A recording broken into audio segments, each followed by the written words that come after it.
seseorang gitu ya. Terus jenis yang kedua dari penggolongan properti itu adalah tidak berwujud atau intangible, secara tidak langsung tidak terlihat tapi memberikan makna ataupun memberikan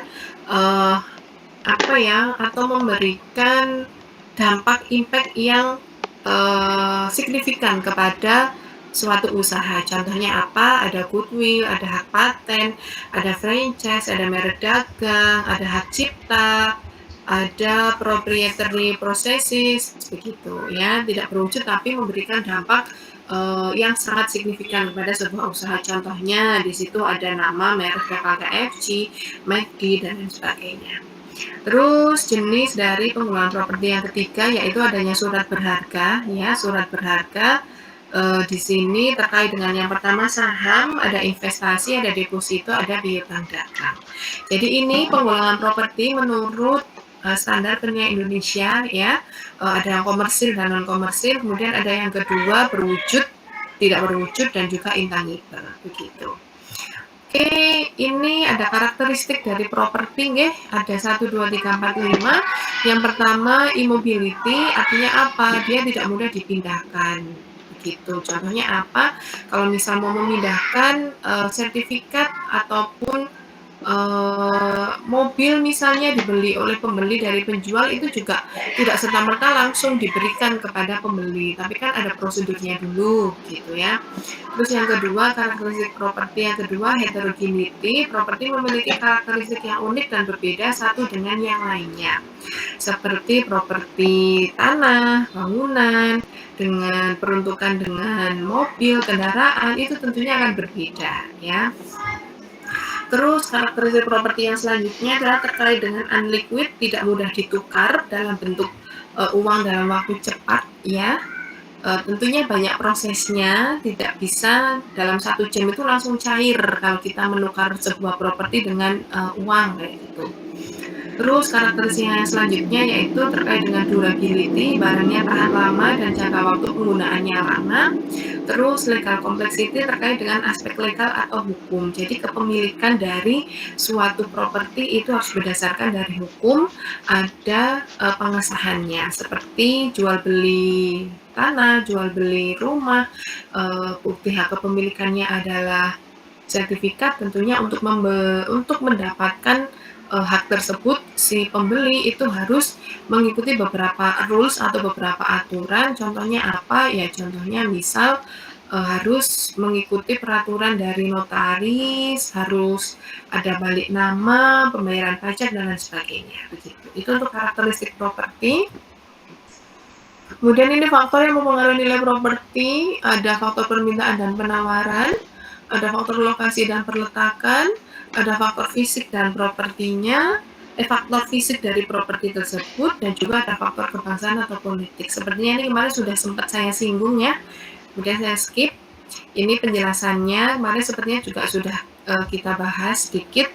Kemudian untuk prinsip penilaian, kemarin saya jadikan tugas ya teman-teman.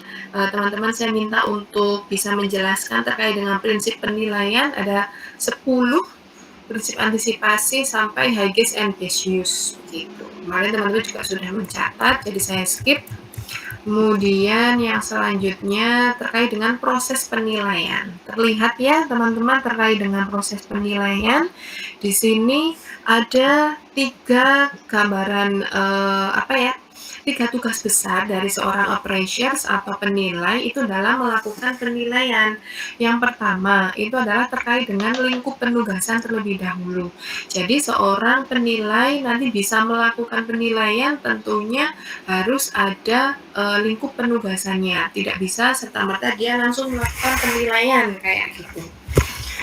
Nah, untuk lingkup penugasannya di sini ada beberapa hal yang bisa dipahami, beberapa hal yang perlu dilakukan oleh seorang penilai. Yang pertama, dia harus bisa mengidentifikasi pemberi tugas dan juga pengguna laporan. Siapa yang memberi tugas, kemudian yang dinilai itu apa, apakah tanah, ataukah bangunan, kemudian dilihat luasnya berapa meter persegi, daerahnya di mana, kemudian daerah sekelilingnya seperti apa, kayak gitu. Terus dari penilai itu juga yang kedua yang harus dipahami adalah penentuan tujuan penilaian untuk apa? Apakah untuk pembiayaan, apakah untuk jual beli, ataukah untuk sewa menyewa, ataukah nanti aset tersebut digunakan untuk agunan di suatu bank. Nah, tentunya kita dari seorang penilai dalam melakukan penilaian itu juga harus paham fungsinya mau buat apa sih, kayak gitu. Kemudian yang selanjutnya penentuan dasar nilai. Penentuan dasar nilai ini nanti terkait dengan apa sih yang dinilai, apakah tanah, bangunan, mobil, dan lain sebagainya, begitu. Kemudian identifikasi objek penilaian dan juga hak kepemilikan, ini dilihat nanti dari surat menyuratnya, apakah tanah kalau bangunan ini sertifikatnya benar atas nama Bapak Badrudin misalnya, sebagai penjual. Kalau misal bukan bernama Pak Badrudin, ya kita harus bisa make sure itu benar nggak punya Pak Badrun ataupun bukan, kayak gitu. Karena kalau bukan, kemudian kita melakukan penilaian dan itu mau dijual kepada Bu Cinta misalnya, oh kalau bukan ya bagaimana, kan kayak gitu ya. Kemudian yang selanjutnya terkait dengan asumsi dan juga kondisi pembatas terkait dengan aset ataupun properti yang akan dinilai, batasannya di mana.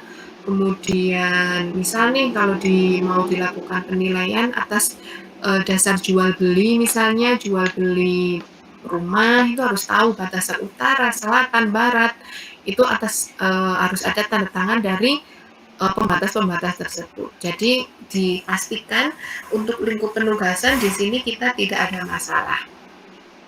Kalau sudah terkait dengan lingkup penugasan, maka ada implementasi atau pelaksanaan. Berupa apa? Pengumpulan dan pemilihan data. Nah, di sini dari appraisers, di sini dia sudah bisa melakukan observasi, ya. Observasinya berupa apa? Data umum. Wilayahnya di mana, kotanya apakah di kota kabupaten, wilayahnya di kecamatan mana, desa apa, kemudian dilihat kondisi geografisnya di daerah tersebut itu bagaimana, gitu. Terus observasi yang kedua terkait dengan data khusus, data properti yang dinilai. Kira-kira apa nih yang akan dinilai? Apakah kendaraan atau peralatan, ataukah tanah, ataukah bangunan, dan lain sebagainya. Setelah itu ada data penawaran dan permintaan berupa data perbandingan. Ya, jadi melakukan penilaian nih, misalnya satu rumah yang ada di Kecamatan Kalibeber dinilai untuk melakukan penilaian ruko misalnya. Nah, di ruko itu kita lihat pembandingnya itu ruko yang sejenis dan berada di daerah yang sama. Kira-kira kalau di sana itu per meternya harganya berapa, ataukah nilainya berapa, seperti itu ya. Harus ada pembandingnya. Kalau sudah dilaksanakan, kemudian ada proses analisis data menggunakan apakah analisis pasar atau analisis HBU yang height based use tadi ya. Kemudian kita jadi dari appraisal itu juga melakukan penilaian dengan pendekatan ataupun dengan dengan cara atau dengan metode. Nah, metode yang diperbolehkan di dalam penilaian properti itu adalah yang pertama pendekatan data pasar, yang kedua pendekatan pendapatan, yang ketiga pendekatan biaya. Setelah dilakukan adanya pelaksanaan berupa observasi, kemudian pelaksanaan penilaian, maka kita dari penilai itu nanti akan membuat rekonsiliasi indikasi nilai dan juga opini nilai akhir. Kira-kira dari properti yang kita nilai itu nilai wajarnya sekian, kemudian dibandingkan dengan properti yang sejenis yang sama di wilayah yang sama juga. Setelah itu dilaporkan untuk pembuatan penilaian. Nah, sudah selesai nih pada saat kita sudah melakukan pelaporan penilaian. Tentunya laporan itu nanti harus berdasarkan dari bukti-buktinya. Buktinya apa tadi? Kalau tanah rumah ya berarti adanya sertifikat. Kemudian kalau misal kita menilai atau menaksir terkait kendaraan, ya berarti ada surat menyuratnya berupa BPKB misalnya. Kemudian yang selanjutnya diminta untuk melakukan penilaian peralatan nih, misalnya peralatan mesin. Nah, itu kan biasanya kita juga ada nota ataupun hak kepemilikan dari mesin tersebut dengan nomor rangka, nama, nomor seri, sekian. Begitu itu harus ada. Begitu. Kemudian setelah dari pelaporan, maka itu tugas dari penilai itu sudah selesai. Sebenarnya sih sesimpel itu. Mungkin yang membutuhkan banyak waktu itu pada saat yang pertama observasi, kemudian yang kedua saat melakukan penilaian sampai proses di laporan akhir. Gitu ya. Kemudian yang selanjutnya terkait dengan tanggal-tanggal yang perlu diperhatikan ya dari penilai. Yang pertama terkait dengan tanggal survei lapangan itu apa? Tanggal survei lapangan dalam proses penilaian itu adalah tanggal pada saat dilakukannya survei atau pengecekan fisik berupa pengidentifikasian langsung di lapangan terhadap objek yang dinilai. Misal dilihat kalau kita melakukan penilaian gedung nih, luasnya berapa, panjangnya berapa meter, lebarnya berapa meter, kemudian apakah kondisi bangunannya itu baik, tidak retak, misalnya kayak gitu ya. Kemudian berada di lokasi yang seperti apa, apakah curam, ataukah yang lainnya. Kemudian tanggal yang penting di dalam penilaian yang kedua adalah tanggal penilaian. Tanggal penilaian itu kapan? Tanggal penilaian itu merupakan tanggal terakhir pelaksanaan survei lapangan atas objek penilaian. Kemudian tanggal laporan penilaian adalah tanggal penyelesaian laporan penilaian. Apakah sama Bu untuk penilaian dari satu melakukan penilaian awal sampai penilaian akhir dari suatu aset? Tentunya berbeda. Tergantung dari case-nya yang dinilai itu seberapa banyak, seberapa luas, itu pasti nanti akan sangat mempengaruhi. Semakin banyak aset ataupun properti yang dinilai, tentunya waktu yang dibutuhkan juga akan semakin panjang. Gitu. Kemudian untuk proses penilaian di sini ada data primer berupa raw data yang belum dianalisis tadi ya, berupa bukti transaksi, bukti kepemilikan, kemudian dikumpulkan oleh penilai berdasarkan tujuan yang dikehendaki, apakah tadi untuk jual beli, ataukah untuk sewa menyewa, ataukah nanti untuk pembiayaan di bank dan lain sebagainya. Kemudian data yang perlu didapatkan itu terkait dengan data sekunder. Data sekunder itu data yang diolah dari data primer, dan data sekunder itu memiliki bias. Biasanya memang seperti itu, tapi ada beberapa hal yang bisa diantisipasi. Kemudian terkait dengan private source-nya, ada pemilik properti, developer, konsultan, broker, profesional di bidang properti, publikasi lembaga riset. Untuk public source-nya terkait dengan BPN, Badan Pertanahan Nasional, ada BPS, Badan Pusat Statistik, ada kantor pajak, ada KPKNL terkait dengan lelang, apakah nanti properti yang sedang kita nilai itu sedang dilelang atau terjadi sengketa ataupun tidak. Tentunya kalau memang sudah masuk di pelelangan, ada trik-trik khusus nanti yang bisa dilakukan oleh penilai. Begitu.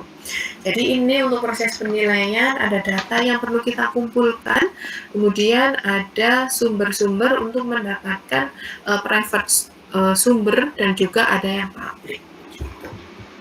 Data khususnya apa? Data khususnya yang pertama karakteristik properti yang dinilai berupa data lokasi, lingkungannya seperti apa, kemudian zoning, data tanah, data bangunan.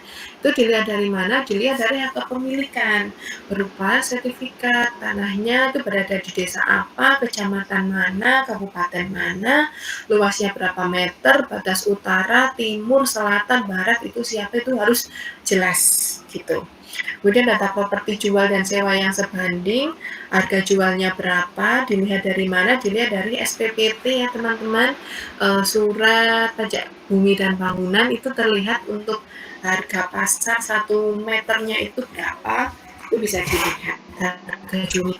Kemudian pendapatan sewa, apakah itu propertinya digunakan untuk menyewakan sesuatu yang nanti bisa mendapatkan pendapatan untuk kita, atau tingkat kekosongan, biaya operasional, tingkat kapitalisasi, atau data pribadi, data properti jual dan sewa yang sebanding.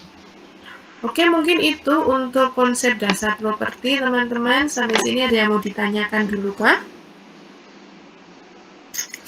Adakah yang mau ditanyakan dulu? Belum, Bu. Oke, kalau belum saya lanjut untuk materi